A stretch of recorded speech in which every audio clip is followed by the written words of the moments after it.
está haciendo una presentación de este tipo, digamos, pensando en el trabajo y el espacio que ocupa en toda la actividad teatral la editorial del Instituto Nacional de Teatro. En algún momento, charlando con Carlos respecto de las líneas de acción que nosotros pretendemos para llevar adelante con una editorial de esta característica, empezamos a hablar de la necesidad de rescatar, de mantener viva la memoria teatral, histórico-teatral, de los grandes maestros que estén presentes, sobre todo personas como Héctor Malamud, que han dejado una marca en la historia teatral. Para nosotros es muy importante hacer este tipo de emprendimientos. Por eso, cuando Carlos me comenta que estaba esto en carpeta, lo celebré muchísimo, porque se trata justamente de eso, ¿no? Digamos, nos construye además como identidad, digamos, nos da una identidad teatral. Digamos, había una, siempre en Malamud, en sus espectáculos, así como decía Carlos, ¿no? Provocadores, había toda una poética allí, muy presente, muy viva, y que ha marcado la historia del teatro argentino. En particular, digamos, el cuaderno consta de dos partes. La primera parte, digamos, que es como la idea de la concepción de lo cómico, es una suerte de nota autobiográfica que narra los inicios de Héctor y el devenir de él como artista, hasta que llega a la construcción de la singular manera que él tenía de expresar el humor. La didáctica del trabajo, la relación profesor-alumno, el trabajo sobre el propio cuerpo, contado en distintas clases y con distintos ejercicios, la construcción del personaje a partir de enfoques diferentes, con objetos convencionales y no convencionales, y después se cierra el bloque haciendo una suerte de síntesis sobre el gag visual, ¿no? La segunda parte hace referencias que hablan de Malamud, algunos profesionales destacados del ámbito teatral y cultural, en donde se cuentan experiencias, anécdotas con el artista, rememoran distintas situaciones, y están, entre otros, ¿no? Ana Alvarado, Mauricio Cartún, Roberto Carnay, Gonzalo de María, Hugo Milón. Y en nuestra tarea, precisamente como instituto y con su editorial, es ocuparnos de estas cosas para cubrir por ahí un espacio que editoriales privadas por ahí no pueden atender por la ley de mercado, o vaya a saber por qué razón. Entonces es importante que una editorial como esta se ocupe de estas, de cubrir ciertas zonas que son necesarias, ¿no? A mí me parece que el material en particular además echa luz sobre el trabajo de Malamud muy agudamente, así que celebro que estemos editando y presentando aquí este cuaderno, que para nosotros es muy especial, y bueno, nada más, muchas gracias.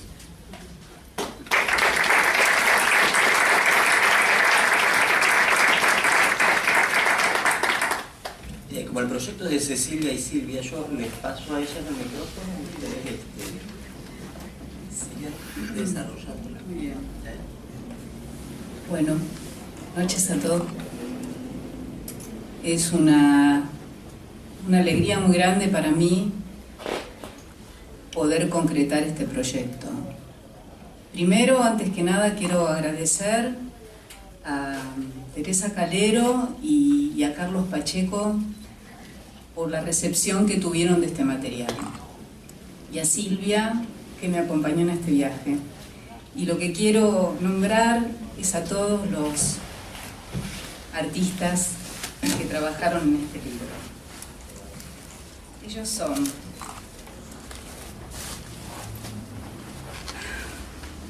Ana Alvarado, Joaquín Baldín, Julia Blanco, Eduardo Calvo, Roberto Carnaghi, Jorge Contegni, Gonzalo de María, Ana Feldman, Jorge Eines, Enrique Federman, Joaquín Daniel Freire, Alfredo Iglesias, Perla Jaritomsky, Lía Gelín, Fabián Camieni, Mario Litwin, Mara Malamud, Daniel Kargeman, Mauricio Cartún, Raúl Manso, Horacio Marazzi, Nora Mercado, Hugo Midón, Carlos Monroy, Julián Midón, Pepe Mushnik, Ricky Pashkus, Roberto Perinelli, Heidi Steinhardt, Carlos Trafik, Judith Rogoff y Jenny Trailes. Bien. Vamos a hablar un poquitito entonces de Héctor. Bueno, Héctor empezó a trabajar muy chico, su mamá lo llevaba a una compañía radiofónica que se llamaba Juancho, que hacían fonomímica. Él tenía 9 años y ya componía su propio número. Pero claro, había que conquistar al director de la compañía. Y si el número que armaban gustaba, formaba parte de un espectáculo. Años más tarde, Héctor ingresa a la carrera de kinesiología en la Universidad de Buenos Aires y paralelamente a eso forma parte del grupo de teatro de la Universidad de Lituva, que en ese momento estaba a cargo del maestro Oscar Fessler. Paralelamente a la carrera, él egresa como kinesiólogo y trabaja como actor. Hace espectáculos como Balurdos de Medianoche, con Raúl Manso y Susana Delgado, Juan Moreira Super Show, Historia tendenciosa de la clase media argentina de Monti, y con Juan Moreira Super Show se empieza a perfilar ya un actor interesante. Hay una anécdota en el libro muy cómica de Roberto Perinelli, en donde Perinelli va a ver Juan Moreira Super Show y Héctor le cuenta que va a dejar ese espectáculo porque se va a ir a trabajar con una tal Lía Gelín a hacer un espectáculo sobre la vida de Chaplin. Y Perinelli le dice: pero estás loco, ¿vas a dejar este éxito? Y ese fue el espectáculo con que Malamud se fue a Europa.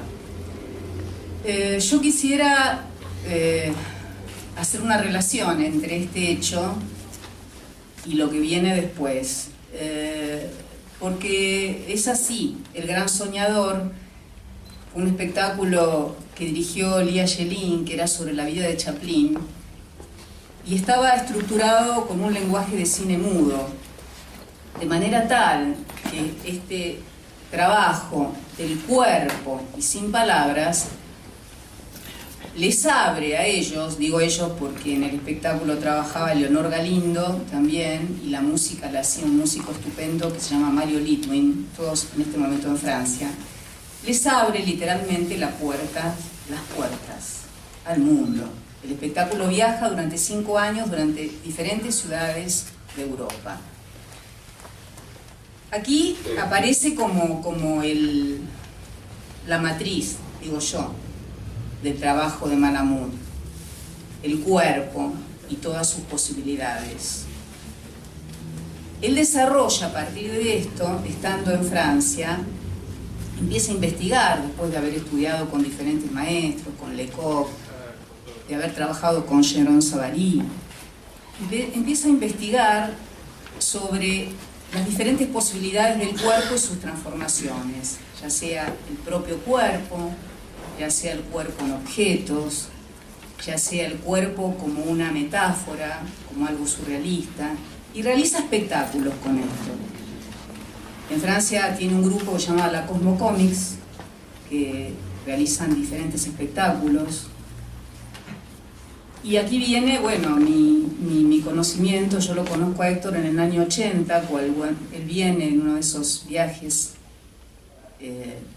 Yo estaba haciendo un espectáculo, la primera obra que hacía Mauricio Cartún, Chau Misterix. Estrenábamos esa obra mitológica. Y él viene a ver el trabajo, porque conocía a los actores. Y ahí lo conocí. Creo que esto es importante contarlo, no por el hecho personal, sino porque era una persona que no pasaba desapercibida. Todavía puedo recordar los ojos que se movían de un lado al otro y su bolso agarrado arriba de las piernas, ese bolso que lo acompañó toda la vida. Ahí lo conocí a Héctor. Ahí nos invitó a ver un espectáculo que él hacía en el La Salle, que se llamaba People Love Me, el caramelero. Bueno, claro, yo creo que es como estas cosas, había que verlo a él. Nada iba a ser igual después de encontrarse con esa energía. Nada iba a ser igual para un espectador que se confrontara con esa intensidad, con esa pulsión. ¿Cómo se dice?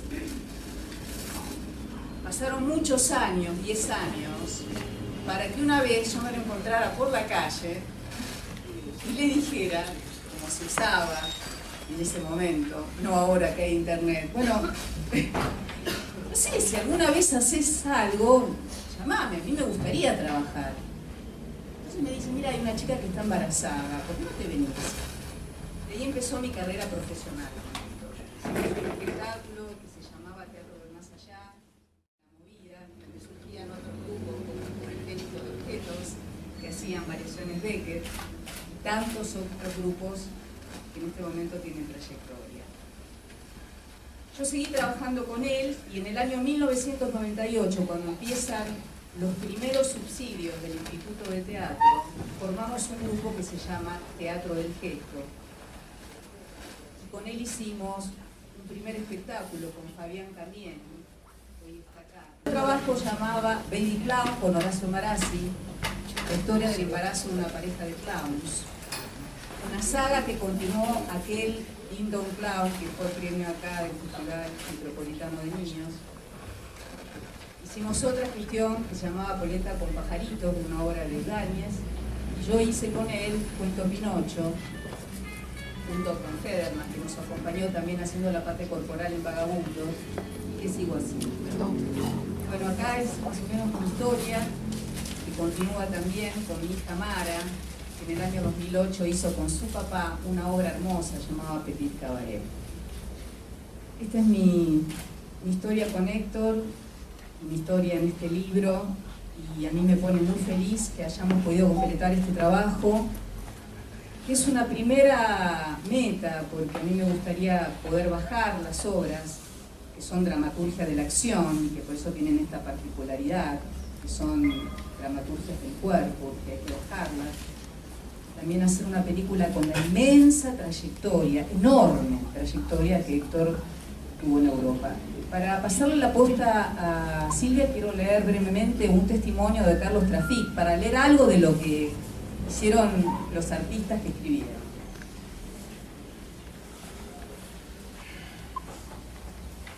Dice así. Con Héctor nos reencontramos en Ámsterdam, Holanda. Para ese entonces existía un centro múltiple de manifestaciones artísticas llamado Melbeck, la Vía Láctea, allí con un unipersonal llamado OK Dog, y Héctor con El Gran Soñador, un espectáculo basado en la vida de Chaplin. Al reencontrarnos decidimos hacer un espectáculo juntos, lo llamamos Murder Brothers, o sea, los hermanos asesinatos. Una especie de juego teatral bastante desenfrenado, donde la excusa fue los estilos diferentes de interpretar un crimen grotesco y bastante imperfecto, sin mucho texto, pero con situaciones guiadas a través de un comportamiento cómico y absurdo. Funcionó durante 7 años, hasta el comienzo del año 1982, actuando en festivales y giras por toda Europa. Le siguieron 2 parodias tituladas Profesores de Violencia y Los Viajes de Ulises. Y entre tanto, creamos para el Micro Theater en Ámsterdam una versión tecnológica del Quijote. Y más tarde, junto a Benito Buchmacher, hicimos una versión de Hamlet donde los 3 interpretábamos todos los roles. Con ese espectáculo hicimos giras hasta principios de 1990, época en la que Héctor abandonó definitivamente París y volvió a Buenos Aires. Con Héctor actuamos 15 años y contar tantas anécdotas que nos ocurrieron llenaría un libro. Pero permítanme citar una. Alrededor del año 1981, yendo en un tren nocturno a Copenhague, Dinamarca, y atravesando la antigua República Comunista Alemana, sentimos unos golpes terribles en la puerta del compartimiento, y al yo abrirla, entraron 3 guardias fronterizos con 2 Doberman a pedirnos documentos. Temblando y como pude, Manoteé el pasaporte de Héctor y el mío, y para no ser mal educado con los perros se los ofrecía al segundo Doberman. El policía, con ese inefable sentido del humor que los caracteriza, me arrebató los pasaportes de la mano y abriendo el primero me miró profundamente. «Usted no es este». Héctor, entre tanto, se había despertado y para intimidar a los policías quería llamar a un abogado. Hasta que pude convencerlo que Héctor se pusiera los anteojos y el policía pudiera reconocer que el primer pasaporte que había agarrado era el de Héctor y no el mío. Bueno, después de unos segundos donde nuestro pescuezo pendía de los dientes de los Doberman, como la policía es la mejor amiga de los animales, estos convencieron a los agentes del orden que había un malentendido. Entonces los policías nos devolvieron los pasaportes. La próxima vez, colaboren con el orden y faciliten nuestro trabajo. Cuando abandonaron el camarote con Héctor nos miramos y los dos tuvimos el mismo pensamiento. Al llegar a Copenhague adoptamos un chihuahua. Y siguiendo con nuestra historia, quiero agregar que a partir del año 1990 nuestra relación fue más de añoranza que de trabajo. Nos encontrábamos esporádicamente en Buenos Aires o en Alemania, con muchas charlas, mucho vino y muchos años juntos. Quisiera agregar que Cecilia y su hija Marita fueron en los últimos 15 años parte de su teatro y de su vida. Muchas gracias.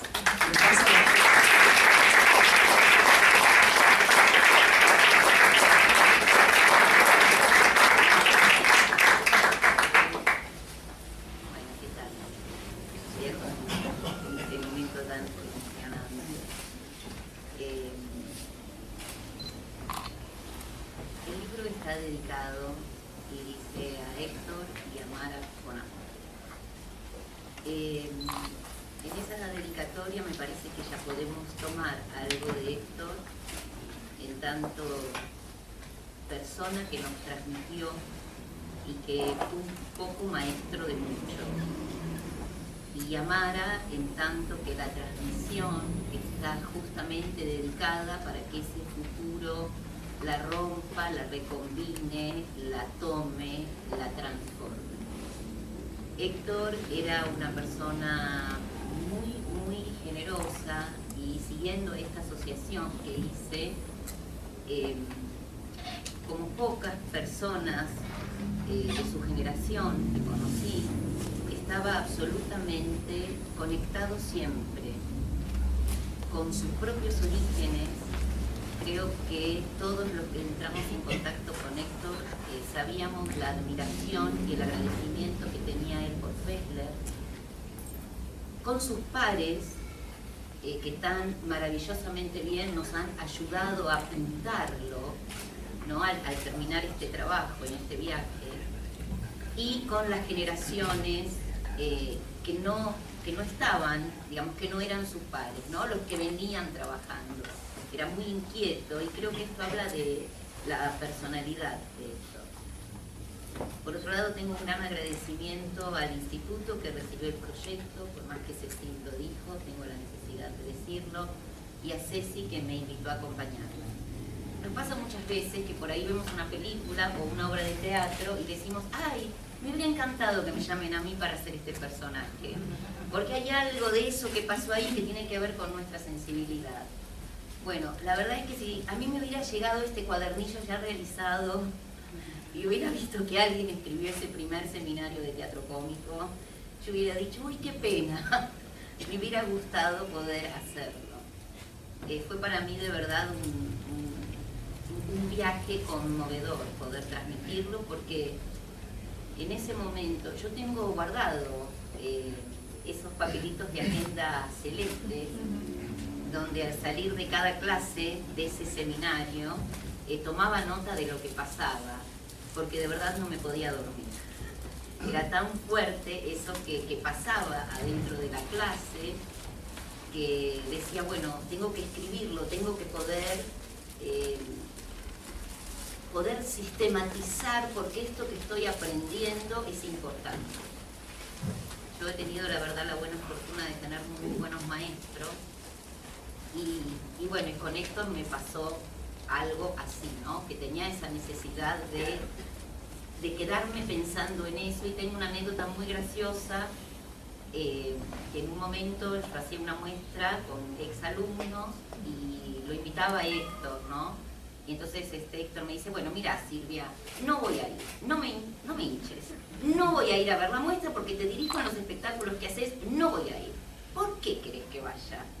Y porque quiero que veas que ahora sé hacer lo que me enseñaste sin que estés sentado al lado mío. ¿No? Como esta cuestión de un trabajo muy conmovedor, muy profundo. Y respecto de este seminario, que por lo menos en el momento en que me cruza a mí, veníamos de un grupo de actores formados en el método de Stanislavski e investigando una metodología muy conmovedora, pero me parece que el trabajo de Héctor nos produce esa fractura, porque Héctor nos posiciona, por lo menos en ese tiempo que duraba ese seminario, nos cambia de lugar. No somos artesanos, sino artistas. Él se define como un artista, creo que Héctor de verdad era un artista y por eso nos marcó tanto. Pero en ese tiempo que duraba el seminario, nos invitaba a ir a ese lugar, donde ser irreverente con el orden era fundamental, donde el actor quedaba posicionado como una persona generadora que tenía el desafío de descubrir su propio universo, y que ese universo luego podía ser transmitido y contado en imágenes, en historias y en sus propios espectáculos. Por eso es que él nos transmitía tanto en que la personalidad del actor cómico era tan importante que estuviera realmente tan bien desarrollada, porque era de ahí donde iba a salir su sello, su comicidad, esa mirada irreverente con lo que quería contar. Otra de las cuestiones, digamos, que en Héctor eran muy interesantes, era, como digo yo, como tres conceptos que constantemente hacían pivot y se visitaban, que eran el cuerpo cómico, el juego cómico y el gag visual. Esto que por ahí son tres palabras muy sencillas, pasarlas realmente nos invitan a un viaje al inconsciente. Y acá es donde yo quiero tomar, ¿no?, las palabras de Cecilia de lo que contó, que Héctor era kinesiólogo. Es decir, creo que él en lo que hacía ponía todo lo que él era, que creo que es la mejor manera en que cada uno de nosotros puede estar al 100. Porque de alguna forma él nos invitaba, quizás cosas que hoy sabemos desde la creatividad, nos invitaba a viajar a ese espacio disruptivo, a ese hemisferio derecho, a ese pensamiento divergente, y después nos volvía a esa corriente, ¿no?, del pensamiento convergente, donde ese caos podía volver a ordenarse y esas imágenes podían entonces devenir un trabajo corporal. Mi sensación, voy a hablar ahora del seminario, ¿no?, de este seminario, porque para nosotras era tan importante que este cuadernillo se construya desde los testimonios, pero también de dejar un material para que docentes, sean de cualquier área, porque creo que el trabajo que Héctor nos propuso no tiene que ver con lo teatral. Creo que un maestro de grado puede estar absolutamente favorecido y feliz de contar con un material que los invite a sus alumnos a viajar a este lugar de lo creativo que es tan saludable para todos nosotros. Y entonces, digamos, el objetivo para nosotras era volcar todo este universo de esto, dejando consignas concretas para que, bueno, cada maestro pudiera transformarlo a su manera.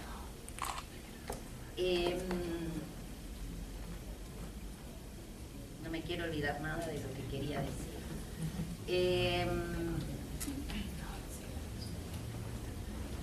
Bueno, creo que dije todo. Pero cuando Ya. hablar, encuentro, pensé en algo claramente desde lo cronológico para ordenarme, quizás me salté de algo, pero bueno, para tratar de explicar cómo yo lo conocí a Héctor. Y a Héctor yo pensaba que lo conocí hace 40 años atrás.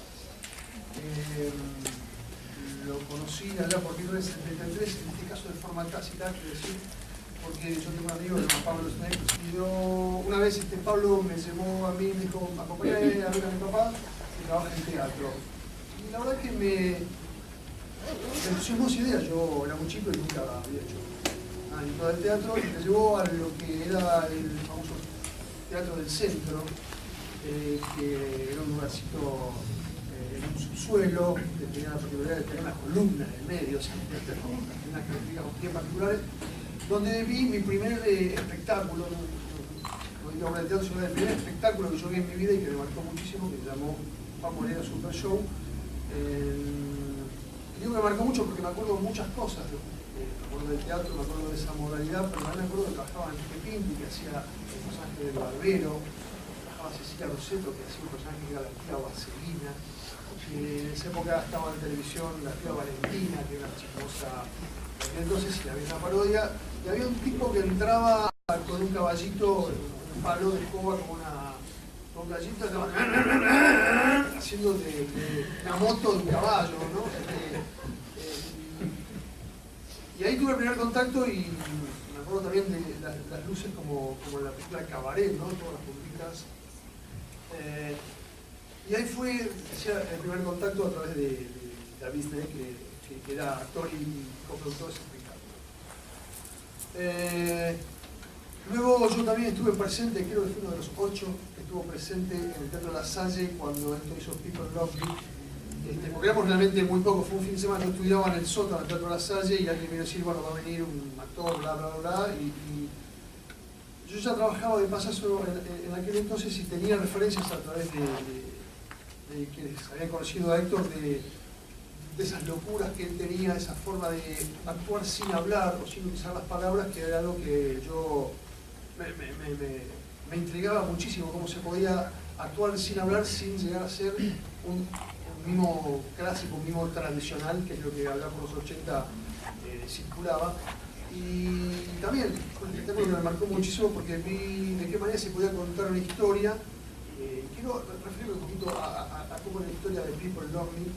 Y es que también para aquel entonces era una ruptura. El Teatro La Salle era un teatro hermosísimo de unas 300, 400 localidades con pasillos, y entraba alguien por el pasillo y Carreros, y era Héctor, que entraba con una bandeja donde tenía los productos de caramelero. Cuando sonaba una chicharra, él se iba arriba del escenario, es decir, supuestamente salía de la sala y se sentaba en el escenario con su bandejita, de galletitas, me acuerdo los vasitos que agarraba y decía, todas las tonterías que se ven, ¿no? Cuando ahora sí, todo ese movimiento que tenía. Y escuchaba él las películas supuestamente que pasaban y empezaba a jugar con estas cosas, ¿no? Y empezaba a transformar los objetos y a contar historias, y lo que recuerdo, se metía con el público, robaba la cartera a las mujeres, etc. Y terminaba metido adentro de esa bandeja, totalmente desnudo, ¿no? Acurrucado, y además de haber sido muy gracioso, era realmente muy tierno lo que pasaba. Entonces, una vez más me marcó, fue la primera vez que vi algo de eso que yo después quise hacer. También circulaban por aquella época algunas anécdotas que quedaron en el mito, en lo mitológico, que yo no sé si fueron tan reales, pero que a mí siempre me gustó creer. Aquel encuentro con Chaplin, en el cual se decía, cosa que no es tan verdad, pero se decía que Héctor le había hecho el gran soñador en el living de la casa a Chaplin, que lo miraba, ¿no? Bueno, le hizo el gran soñador a Chaplin y Chaplin lo felicitó. Yo siempre lo quise creer. Luego también otra de las historias que se cuentan, un tanto más delicadas, pero que cuando su papá falleció, le pidió a un colega que lo acompañara al cementerio y se paró arriba de la tumba y empezó a hacer una cantidad de monigotadas mientras lloraba, y le dijo a este colega, le hice todo lo que mi papá quería, le hice a mi papá todo lo que a él le gustaba de mí. No sé si fue verdad, pero a mí me encantó creerlo, ¿no? Luego yo hice un viaje a Europa, me acuerdo, y cuando bajé en el aeropuerto de Catania, el que estaba esperando con cartel, me dijo, Argentina, Héctor Malamud. Y realmente me quedé muy sorprendido por tanta precisión, ¿no? Por tanta precisión, de la impronta que había dejado Héctor en su paso por allí. Luego Héctor también colaboró en analizar su Festival de Clown, que yo amé ahí por el 90 en Babilonia. ¿Qué más? Una cantidad de cosas, bueno, la felicitó Cecilia. Después trabajamos juntos en Seguros con Payaso, etcétera, etcétera. Hice su seminario. Lo que quería destacar, entre otras cosas, es que todo esto que yo les cuento, un teatro con 8 personas, Babilonia, todo ese tipo de cosas, pensaba el otro día, yo creo que cuando Héctor se fue estaría pensando en un nuevo proyecto, ¿no? Y esos proyectos que él pensaba tenían como destino estos lugares que estoy relatando, que aseguraban no ganar dinero, que aseguraban de tener que pelearla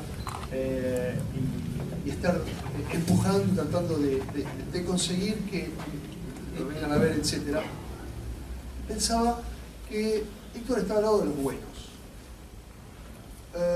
Y con los buenos uno puede disentir y discutir. De hecho, entre tantas cosas que hicimos juntos, en alguna oportunidad esto sucedió también. Pero lo considero eso, un tipo que entre otras cosas está al lado de los buenos. ¿Estaba llamando a él? Muchas gracias.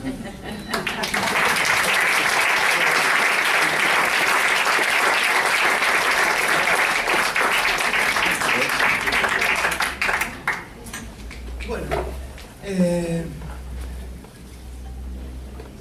Héctor, un amigo. Es muy difícil hablar de los amigos. Es muy difícil hablar de los amigos que a su vez también fueron maestros. Y es muy difícil hablar de los amigos que fueron maestros y que a su vez estaban locos. Es decir, yo tengo un recuerdo de Héctor casi diario. En la última etapa, si bien lo conocí a finales de los 80, cuando volvió de Europa, él tenía, esto lo voy a hacer porque le gusta a Cecilia, que lo haga y me lo pidió, él tenía una forma de pararse.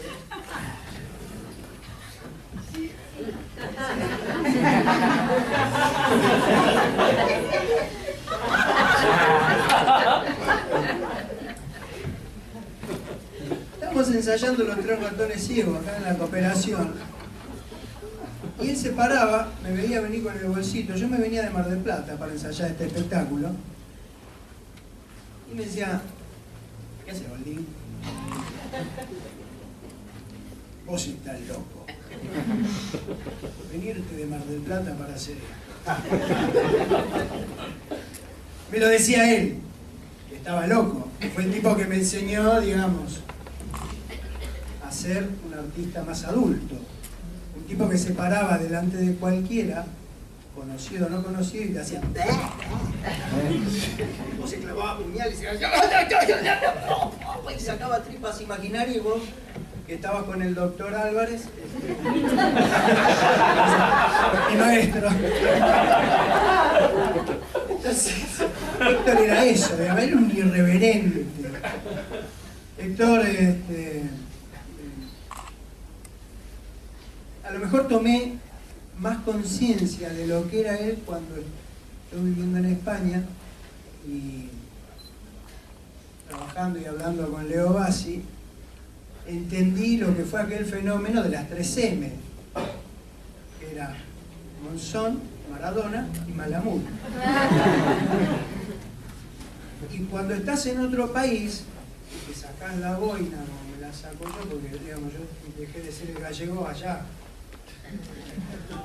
Vas a ser sudaki, digamos. Cuando cuando entendés el fenómeno, cuando te encontrás con Malamud, como me encontré yo en la calle Primavera, en la sala TIS, que venía a hacer un espectáculo, y un abrazo a lo Malamud. ¿Qué haces? ¿Cómo te va? Pero abrazame. Mariconada la mínima. Pero estamos en otro país, estamos en Madrid. A esta gente le interesará lo que yo hago. Y a la hora y media lo estaban aplaudiendo de pie. Digo, era el Héctor que nos conmovía en la plaza.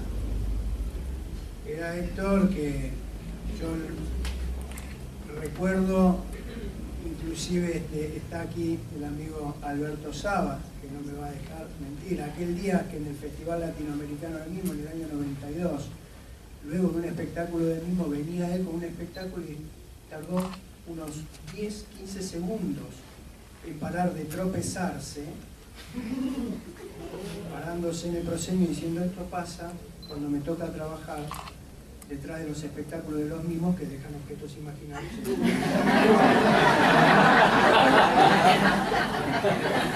Yo que era mimo, en ese momento me quise cortar, ¿no es cierto? Y yo dije, ¿cómo no lo vas a querer a este tipo? Yo, digamos, mi acceso a él fue un poco más rudimentario, porque la primera vez que yo tengo conocimiento de Héctor Malamud es a través de una fotocopia, lo cuento acá, a través de una fotocopia de un material que me llegaba a Italia, que no... En ese momento, muchachos, obviamente recordaremos que apenas existía el teléfono y prestado por el vecino. Digo, internet, nada, no eso nada, o sea, nos sacábamos las fotocopias y las repartíamos como quien reparte una tuca de marihuana, ¿viste? Una cosa que te devuélvemela, por favor, ¿viste? Entonces, claro, yo leo la vida, Malamud, Trafik, Umagen, 4L, había un montón de grupos, y digo, ahí quedó. Y yo me lo encuentro en el bar de actores, y estábamos en esa de por medio, y fueron como 10 minutos de mirarnos así, ¿no?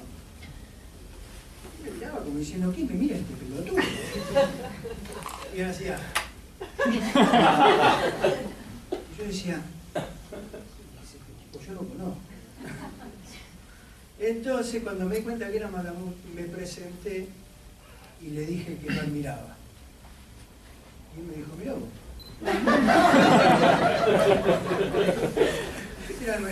Eso, digamos, a partir de ahí hasta el final, nuestra vida fue un constante, digamos, juego, tipo que odiaba profundamente que yo fuera hincha de Estudiantes, porque él, como buen futbolero, es hincha de River. No toleraba, digamos, que habláramos de fútbol porque siempre había una circunstancia. Me pasa lo mismo con Manolo Callao. Cada vez que hablamos de fútbol, venimos de jugar Estudiantes Racing, siempre le estamos ganando. Nunca hablamos cuando perdemos. Entonces con Fito me decía: no. De fútbol nada. Héctor es un tipo que, digamos, no vino, no se bajó del avión con los títulos en el bolsillo. Él vino y, tan humilde como era, eso era lo que lo hacía grande, nos enseñó a jugar. Y nosotros, que éramos huevones grandotes, en los cursos nos encontramos con que había algo más allá de todo lo que veíamos en nuestras clases de teatro, en nuestras clases de acrobacia, y que era jugar. Palabra muy sencilla a la cual la mayoría de los actores cada vez nos alejamos más. Héctor le puso valor agregado al juego y nos hizo comprender con ejemplos, con espectáculos, de una forma de vida, que para vivir de la alegría había que trabajar muy seriamente. Y Héctor nos hizo entender también que del ridículo se vuelve. Cada vez que salíamos de escena, éramos más felices, porque todo nuestro ser ridículo, toda nuestra imbecilidad era lo que le producía alegría al otro. Eso era Héctor, eso dejó Héctor en nosotros, en cada uno de nosotros. Yo quería leerles algo, si me permiten, y si no me permiten me van a recagar. Nuestro primer encuentro fue en la calle Alsina, luego continuaría en dependencias de un espacio de trabajo que estaba en la avenida Callao, el espacio de Silvina Iglesias. No recuerdo el número, bueno, pero eso siempre me pasó por registrado. De aquel día recuerdo que yo venía de tomar clase con un mismo famoso de la época y para llegar a la clase de Malamud me tuve que escapar, con alguna excusa, seguramente. Llegué a las apuradas, pero jamás me hubiera perdido una clase de quien yo había admirado en un libro fotocopiado y del que tanto había escuchado hablar. Entraba Malamud, anteojos de aumento, cigarrillo apagado de apuro en la puerta del salón, un tipo con un estado físico, digamos, con algún kilo de más, y con su maravilloso nerviosismo corporal. Con esa inquietante mirada que jamás se detenía, comienza a hablarnos de la transformación del cuerpo y su función como un elemento cósmico. Recuerdo que lo miré como quien mira la lejanía. Y sí, en ese tiempo uno ostentaba la prepotente ignorancia de los músculos entrenados y febriles. Y tuve la sensación de querer irme rápidamente, con un incipiente grado de insatisfacción. En esos años yo hacía acrobacia, mimo, danza, teatro, etc. ¿En qué podía transformar mi cuerpo que no hubiera hecho ya? Y aquel hombre de gafas de aumento y cigarrillos urgentes me puso en mi lugar inmediatamente. Dado que era de los que tenía mayor entrenamiento, me indica, luego de una entrada de calor intensa, con una sonrisa entre dientes, me dice: Baldín, venga, venga, venga. Vaya caminando despacio, piense como caminaría un reloj. Yo,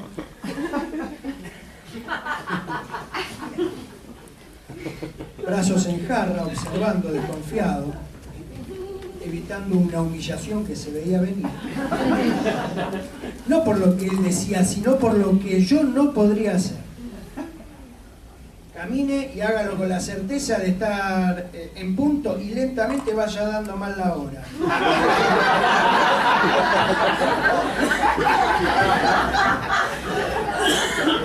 ¡Horror! ¿Cómo hacer eso? Pensé mientras rogaba que hubiera un típico corte de luz de aquella época. Héctor Malamud fue el primero que logró que yo pudiera reconocer mi ridículo corporal. Fue liberador. Puedo decir que le dio sentido a mi carrera.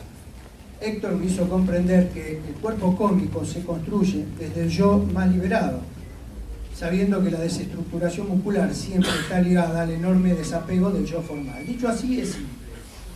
Pero para mí en ese tiempo resultó un masazo esclarecedor.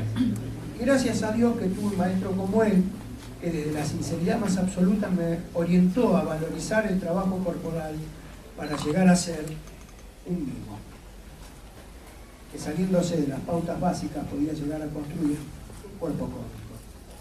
Allí iba yo caminando como un reloj. Juro que trataba de ser aquel reloj a cuerda que mi padre tenía en su mesa de luz. Era de metal, grande, con un enorme ruido de tic-tac que podía oírse en toda la amplia casa familiar en la que me crié. Más horror. Por ese caminar absurdo estaba dejando de lado el paso griego y la marcha en el lugar. Mon Dieu, tenía que ponerle sonido además. Yo como mimo tenía que ponerle sonido. Y mientras trataba de disociar lo que me indicaba para ese ejercicio, podía escuchar con su voz lejana, como una voz lejana, de alguien que sabía cómo administrar un grupo heterogéneo de artistas y relajadamente hablaba de sonidos preverbales, sonidos tic, tic, tac, tac, sonidos preverbales.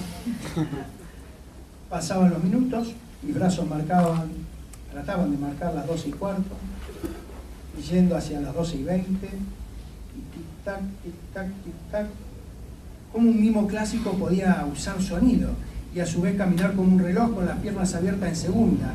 Y si no me salía bien, y ahí naturalmente apareció instintivamente un gag, la repetición, la seriedad de querer hacer algo bien y formalmente. sin saber hacer. La seriedad y el desasosiego ante el fracaso, la inmensidad de un espacio eterno y ante el público más cabrón que hay. Los propios colegas que te ven en escena, un espectáculo súper ensayado y triunfador. Y luego, desnudo en alma y sin las luminarias del escenario familiar. Vuelta a intentarlo y más ridículo aún. La entrega ante el fracaso inminente, la aparición del gesto parco y testarudo para volver a intentarlo. Bueno, les recuerdo que mi ADN es gallego. Jamás aceptaría el fracaso y allí es desde una propuesta tan sencilla como la construcción de una mecánica de reloj que camina y hace un sonido de tic-tac, uno llega a lograr nada. Y desde ese fracaso asociado al ridículo aparecía la respuesta de aquel niño que estaba muriendo en mí. Cuando quise darme cuenta, ya estaba jugando. Jugaba que era un reloj, que funcionaba mal, sin cuerda. Ya no lo hacía para mi ego, para mi yo de la perfección técnica, sino lo hacía desde mi yo más interior, que peleaba por volver a jugar a que era otra cosa. Como cuando éramos pibes en el barrio y jugábamos a que éramos máquinas, elementos, personajes de historietas, jugábamos a que éramos felices, y luego de un enorme malestar logré entender que era eso de ser feliz, de ser un cuerpo cósmico. Y eso se lo debo al querido Héctor Maradona.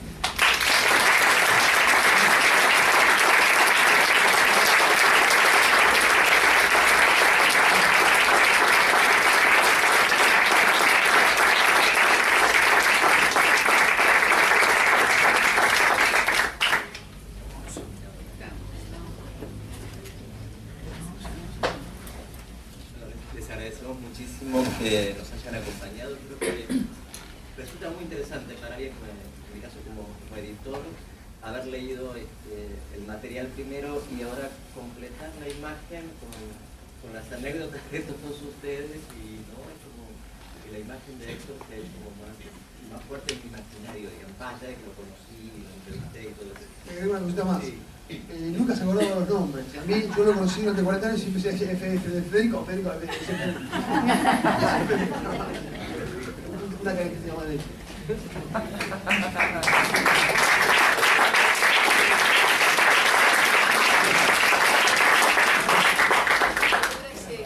gran acercamiento que Héctor tenía con la gente joven, como vos lo decías muy bien, y posicionándose de igual a igual.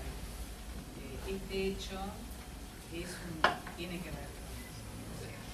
Sí, quería destacarlo brevemente, porque sí, en cuanto se bajó del barco, por así decirlo, se juntó con gente de 15, 20 años, 25 años menor que él, y creo que Silvia, vos contás que estaban en Medio Mundo Varieté, Sí, o sea que lo primero que fue a Medio Mundo Varieté, donde estaba la gente que hacíamos esos primeros varietés de los 80, ¿no? Y Héctor se dirigió a ese lugar. No se quedó en lo que ya tenía, sino que fue a buscar comillas de nuevo, ¿no? Muchísimas gracias. Gracias.